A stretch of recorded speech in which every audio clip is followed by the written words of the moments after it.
Hey everyone, today we're going to be doing a braid, and I have started just by parting her hair in the middle, and then I've grabbed a small section of hair here in the front. So I'm going to begin by splitting this strand of hair into 3 sections, and I'm going to be making a feather braid. So I'm starting just by braiding regularly, and then every time I bring this bottom strand over the middle, first I'm going to remove a small piece of hair and let it hang down. And you do want to remove pretty small sections so that you don't run out of hair. And then you want to continue this until you can bring the braid around to about the middle of her head. So you really don't need to go all the way down.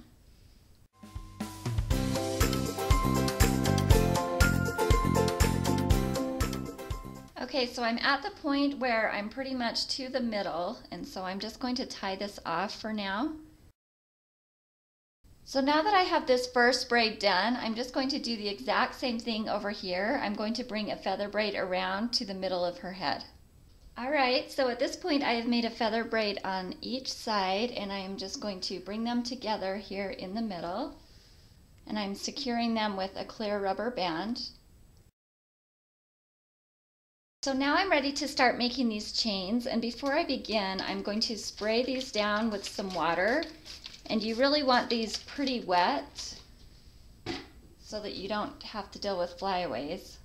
So I'm having my daughter hold these strands in her hand just so that it doesn't mix in with this other hair. It's going to make it easier for me.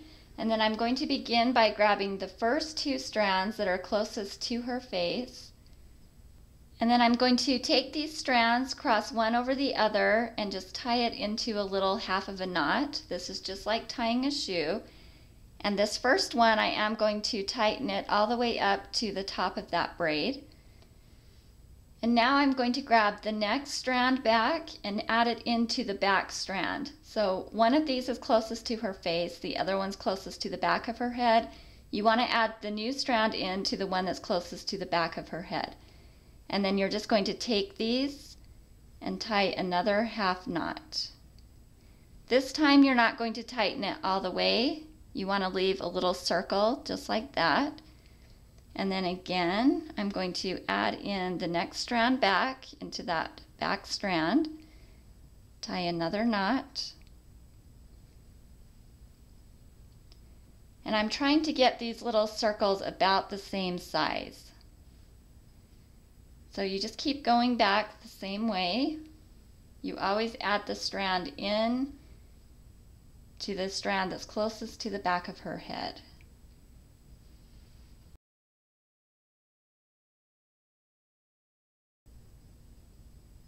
As you're going down, if you find that the chain is longer than the strands that you have hanging down, you can always combine a couple of strands. Like right here, I'm just going to add these both in to this next chain.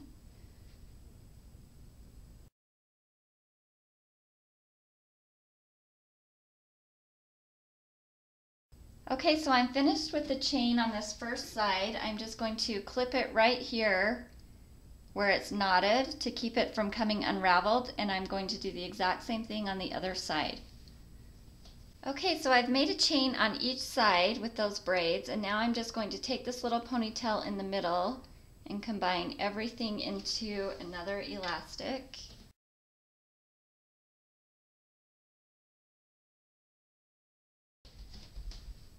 Okay, so this is the finished style, and this should look better as it dries, but that should give you the general idea of what it looks like.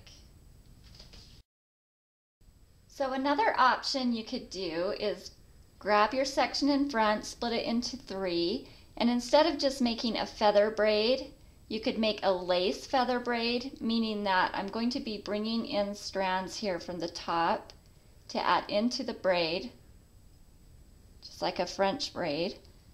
And then again, you would just remove a strand here from the bottom and drop it. So just every time you cross the strand over on the top, you're adding a piece of hair with it. And I'm just kind of bringing this braid down diagonally across the back of her head.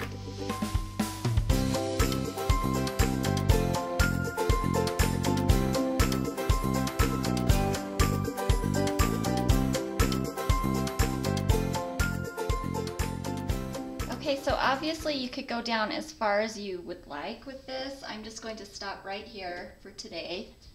So same thing as before, you would just start right here with this strand in the front and bring your chain right down here and tie it in with this other elastic. Okay, so this is what option 2 looks like all finished. When I brought the chain down into the elastic, I just took the end of that and wrapped it around before I tied it off. So that's how you get the little knot at the bottom.